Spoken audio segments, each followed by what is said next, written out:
work the overnight shift at a small gas station just outside of town. It's the kind of place that stays open 24/7 because corporate says it should, even though after midnight we're lucky if 3 cars pull in all night. From 11 p.m. to 6 a.m., it's just me. Most nights are boring. I stock shelves, clean coffee machines, scroll on my phone between customers. The only thing that ever really worries me is the occasional drunk driver. About 3 weeks ago, something happened that I haven't been able to shake. It was around 1:30 in the morning when a dark SUV pulled into the lot. It parked at pump 3, but no one got out. That's not unusual by itself. Sometimes people sit in their cars, but this one didn't turn the engine off. It just idled there. I kept glancing up every few seconds while pretending to wipe down the counter. After about 5 minutes, the driver's door opened. A man stepped out, mid-30s, maybe early 40s, clean clothes, baseball cap, didn't look drunk, didn't look high.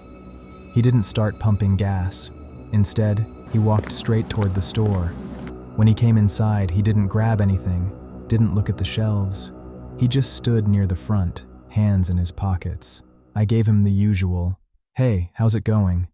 He didn't respond right away, just looked around slowly, like he was taking inventory of the place. Then he looked at me. "You here by yourself?" he asked. That question instantly put me on edge. "Manager's in the back," I lied. He stared at me for a second too long, then he nodded slightly. "Busy night?" he asked. "Not really." He walked over to the coolers and opened one, but didn't grab anything. Just stood there with the door open, looking at the reflection in the glass. After maybe a minute, he shut it and walked back toward the door. I thought he was leaving. But he stopped right in front of the counter. "Do you ever get scared working here alone?" he asked. I laughed it off. "Not really." He smiled, not in a friendly way, more like he found something amusing. Then he left. I watched him get into his SUV, and instead of driving away, he pulled into a parking spot directly facing the entrance. Headlights still on. He sat there, 5 minutes, 10 minutes.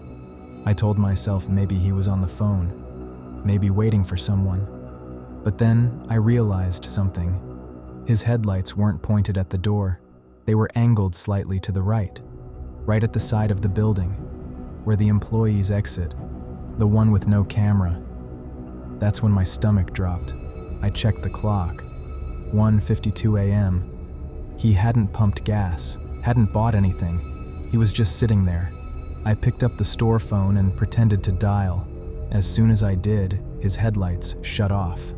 A second later, the SUV pulled out of the lot and drove away. I thought that was the end of it. It wasn't. 2 nights later, he came back. Same SUV. This time, he parked across the street. Engine off, lights off, just sitting there.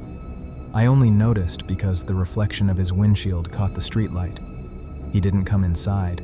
He just watched the store for nearly 20 minutes. I called my manager this time. He told me to call the police if the guy came onto the property again. The SUV eventually drove off before officers arrived. I didn't see him for a week. Then, last Friday, as I was closing out the register around 5:45 a.m., I heard something at the side door, a light metallic rattle, like someone testing the handle. That door is locked from the inside only. No camera covers it. I froze. The rattling stopped. Then I heard footsteps moving along the side of the building. Slow, unhurried. I called 911 immediately. By the time officers arrived, there was no one there. But they did find something. Fresh footprints in the dirt along the wall, leading from the side door to the edge of the lot, where a vehicle had been parked. I quit that job 2 days later. What bothers me most isn't that he tried the side door. It's that he never acted impulsive. He never rushed. He kept coming back, watching, learning the layout, waiting for the right moment.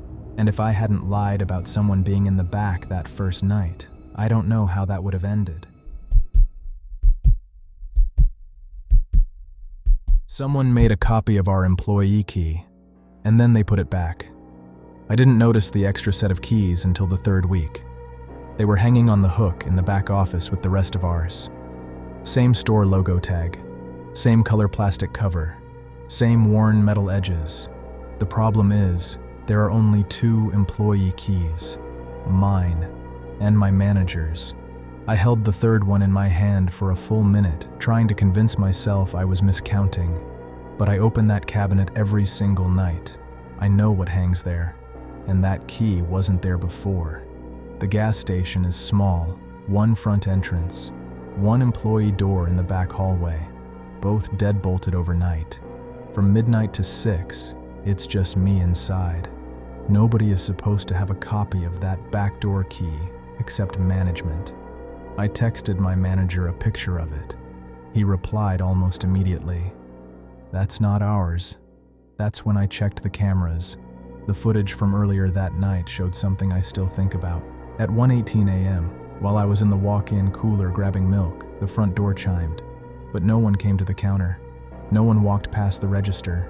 The aisle camera showed a man enter and immediately move out of view into the blind spot between the snack aisle and the beer fridge.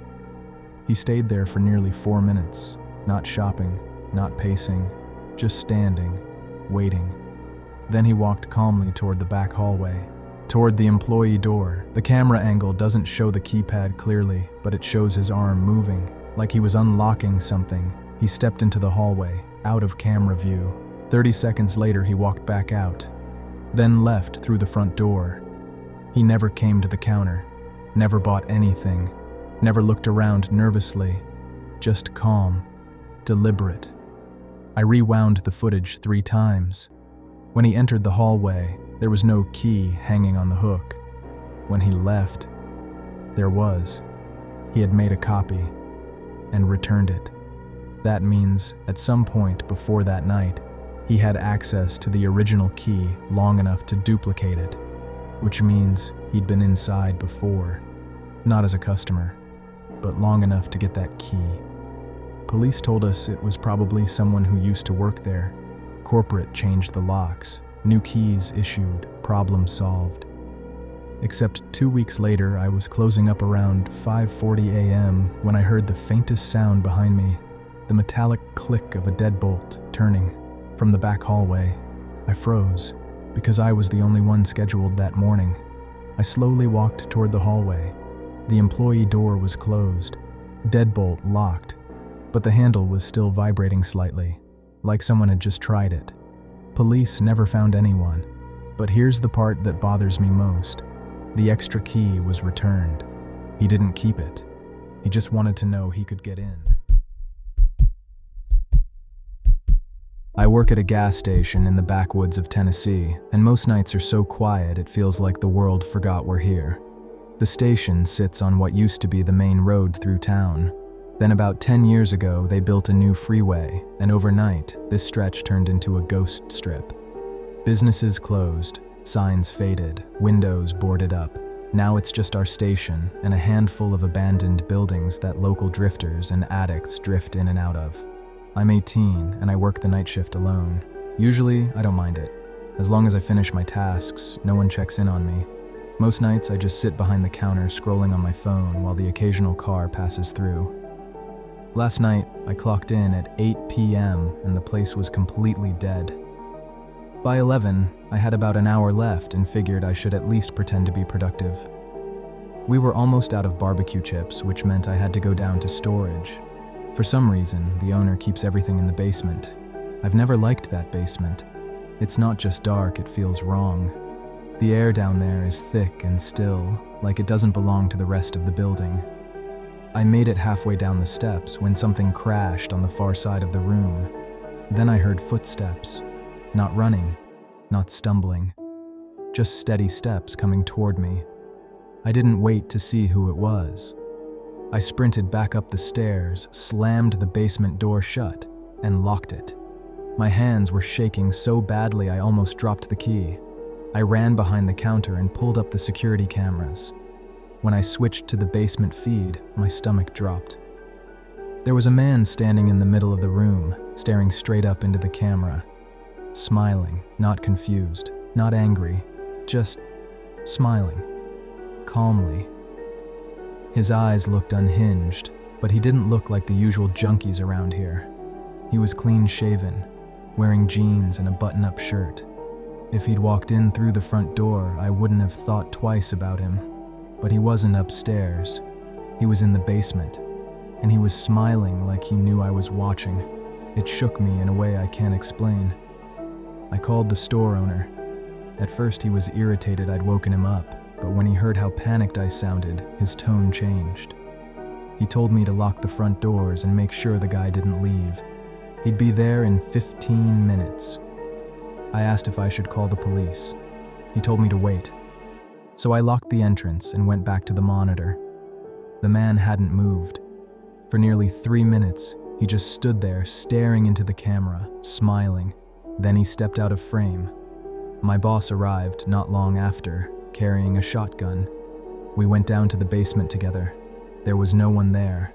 No broken windows, no forced entry, no sign anyone had been inside. My boss said I was probably exhausted, that I imagined it. But I know what I saw, and I clock back in for another shift in a few hours, which means I have to go back down into that basement again. Thanks for watching. This is a new channel, so any support or feedback in the comments is genuinely appreciated. If you enjoyed the story, consider subscribing for more videos like this. I'll see you in the next one.